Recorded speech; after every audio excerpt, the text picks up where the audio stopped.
ครับนมัสการครับปูยินบ่ครับยินอยู่เจริญพรสาธุครับปูไอ้สามตัวมานี่ปูได้3 ตัวเอาไปใส่ล่ะครับปู954 9 954 4ตั้งใจดีบ่ครับโอ้สาธุครับไผมาบอก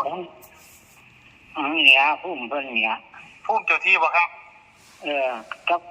91กับ91กับ91ในเก่าครับปู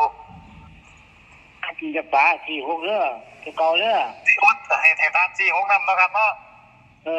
ตาม46นำเลยว่าหั่นเบิดหลายล้านไอ้ปูเท่านั้นนะปูเบิดหลายล้านเท่านั้นนะข้อยก็สิซื้อไว้เด้ว่านซื้อเท่าไหร่ล่ะครับปูว่า3ตัวนี่5ล้านคูณ5ล้านเนี่ย5ล้านคูณ5ล้าน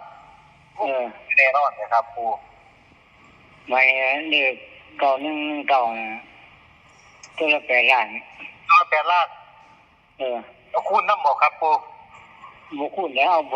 น8ล้าน91บนรางโอ้บนรางก็ตัวละ8ล้านเนาะกลับกันนำอยู่บ่ล่ะปูก็กลับกันนำ